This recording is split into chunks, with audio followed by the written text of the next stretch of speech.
30 plus वाली as वो as होती है जिस एज में हम सबसे ज़्यादा बिजी होते हैं। हमारी लाइफ का ये वो फेज़ होता है जिसमें हम सबसे ज़्यादा हेक्टिक शेड्यूल से पास हो रहे होते हैं, क्योंकि ज़्यादातर लोग या तो उस टाइम अपने करियर पे फोकस कर रहे होते हैं या फिर अपनी फैमिली के ऊपर। दोस्तों, आज के वीडियो में हम लोग डिस्कस करने वाले हैं यही सारे तरीके, यही सारे टिप्स कि कैसे 30 प्लस की एज में हमें खुद को मेंटेन रखना है, खुद को हेल्दी रखना है, खुद को फिट रखना है। So without any further delay let's get started. Hi, my name is Shrinkhala Sharma and welcome to 3D health. दोस्तों, इस चैनल में हम लोग बात करते हैं 3 डायमेंशंस ऑफ हेल्थ के बारे में, that is physical health, mental health and emotional health. आज का वीडियो डिवाइड होने वाला है 4 पोर्शंस में। फर्स्ट पोर्शन जिसमें हम फिजिकल लेवल पे बात करेंगे, हमें फिजिकल लेवल पे क्या चेंजेस करने हैं। Second is mental level. Third is routine, हमारा डेली रूटीन में क्या चेंजेस होने चाहिए। And fourth is very obvious, diet, हमें डाइट में क्या इंक्लूड करना है, क्या इग्नोर करना है। सो हम शुरू करते हैं अपने फर्स्ट सेक्शन से, that is physical level. Physical level यानी कि हेल्थ एंड फिटनेस। सो हमें हेल्थ एंड फिटनेस में क्या चीज़ें ध्यान में रखनी हैं, क्या हमारी बॉडी की डिमांड होती है। सबसे पहले हम समझने की कोशिश करते हैं कि हमारी बॉडी में कुछ जो चेंजेस होते हैं वो क्यों होते हैं और क्या उनकी डिमांड है, कैसे हम उसको ईजीली फुलफिल कर सकते हैं। जैसे जैसे हम 30 प्लस के एज में जाते हैं, 31, 32, 33, 34, जैसे जैसे हमारी एज बढ़ती जाती है वैसे वैसे हमारी बोन डेंसिटी कम होने लगती है, यानी कि हमारी बॉडी में कैल्शियम की रिक्वायरमेंट बढ़ जाती है। उसी के साथ साथ आयरन की रिक्वायरमेंट, फास्फोरस की रिक्वायरमेंट, जिंक की रिक्वायरमेंट, प्रोटीन की रिक्वायरमेंट, ये सारी चीज़ें की रिक्वायरमेंट भी बढ़ती जाती है। अगर हम स्किन की बात करें तो जो स्किन 25 प्लस में बहुत ग्लो करती थी, बहुत टाइट हुआ करती थी, बहुत फेयर हुआ करती थी, 30 प्लस के बाद धीरे धीरे वहाँ पे फाइन लाइंस आने लगती हैं, रिंकल्स दिखाई दे लगते हैं। और उसके साथ साथ हमारी बॉडी में जो सेल्स होती हैं उनमें डीजनरेशन का प्रोसेस शुरू हो जाता है। तो धीरे धीरे हमारी स्किन में काफ़ी पैचेस आने लगते हैं, काफ़ी सेगिनेस आने लगती है। सो इन सारी चीज़ों को अवॉइड करने के लिए हमें बहुत सारी चीज़ों का ध्यान रखना है। फर्स्ट ऑफ ऑल, हमारी बॉडी में हमें ब्लड सर्कुलेशन को बढ़ाना है। सो उसका बेस्ट तरीका है कि हमें अपनी पूरी बॉडी की मसाज करनी है डेली। अगर डेली पॉसिबल नहीं है तो कम से कम 4 to 5 डेज़ आप वीक में ज़रूर करें। पूरी बॉडी की जब आप मसाज करेंगे तो पूरी बॉडी का ब्लड फ्लो बढ़ जाएगा, ब्लड सर्कुलेशन बढ़ जाएगा और उस केसेस में डीजनरेशन का प्रोसेस स्लो डाउन हो जाता है एंड रीजनरेशन का प्रोसेस थोड़ा सा एक्टिवेट हो जाता है। सो बॉडी मसाज हमें करनी है। दूसरा, अगर हम देखें तो धीरे धीरे हमारा मेटाबॉलिज्म भी स्लो होता जाता है। सो हमें ऐसी वो सारी चीज़ें करनी है, ऐसी वो सारी चीज़ें खानी है जो कि हमारे मेटाबॉलिज्म को बूस्ट करे।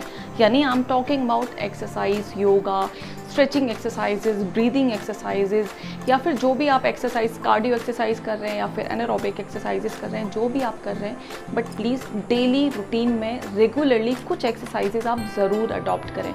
I will suggest you cardio exercises जो कि बहुत ईजी हैं अडॉप्ट करना।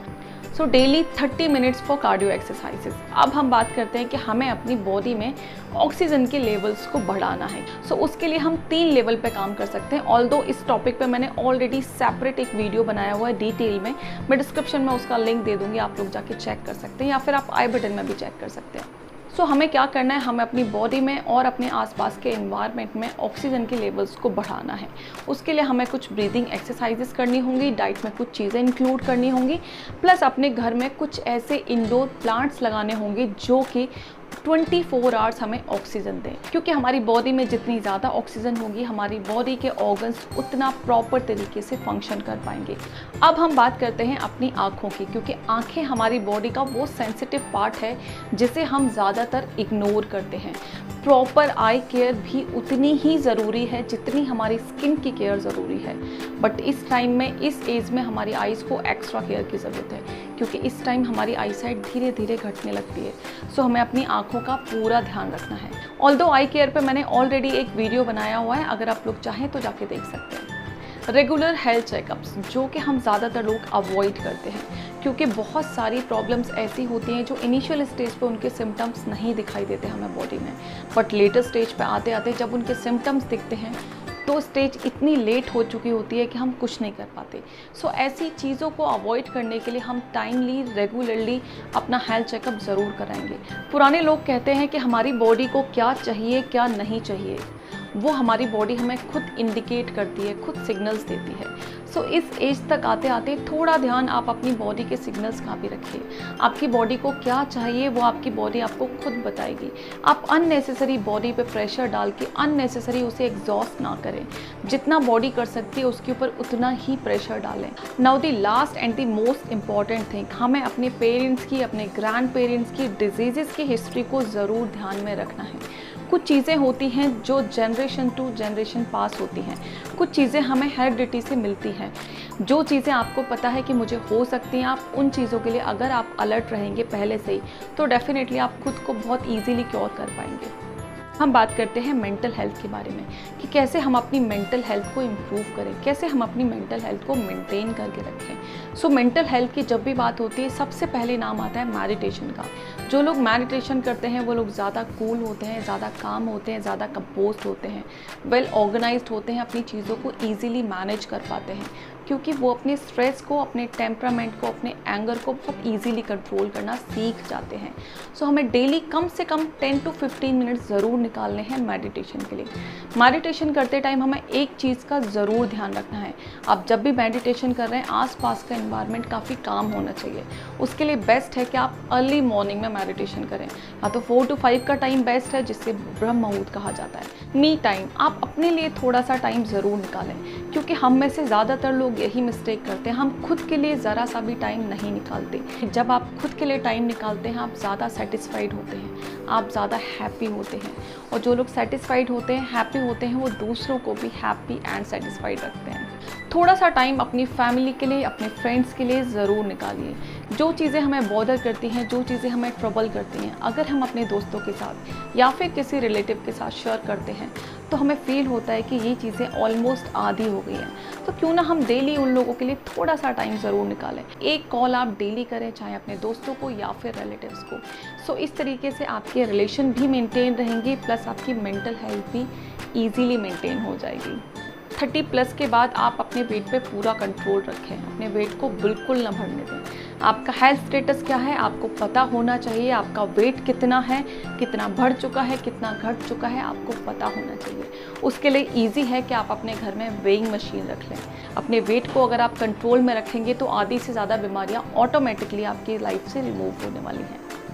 इन सारी चीज़ों के साथ साथ आपको गुड क्वालिटी स्लीप ज़रूर लेनी है, क्योंकि 7 to 8 आवर्स की स्लीप हमारी बॉडी के लिए बहुत ज़रूरी होती है। ना सिर्फ हमारी फिज़िकल हेल्थ के लिए बल्कि हमारी मेंटल हेल्थ के लिए भी एक क्वालिटी स्लीप बहुत ज़रूरी है। सो एक साउंड स्लीप हमें डेली ज़रूर लेनी है। स्लीप के साथ आप कोई कॉम्प्रोमाइज़ ना करें। हमारी बॉडी में जितने भी ऑर्गन्स हैं उन ऑर्गन्स की फंक्शनिंग को मेंटेन रखने के लिए, बैलेंस रखने के लिए बहुत ज़रूरी है कि हम दिन में कम से कम 7 to 8 आवर्स की नींद ज़रूर लें। अपना एक रूटीन सेट करिए कि आपको रात को टाइम से सोना है और सुबह जल्दी उठना है, क्योंकि सुबह जल्दी जब हम उठते हैं स्पेशली ब्रह्म मुहूर्त में, वो टाइम ऐसा होता है जिसमें कि हमारा माइंड हील होता है, जो कि रिजुविनेटिंग टाइम कहा जाता है।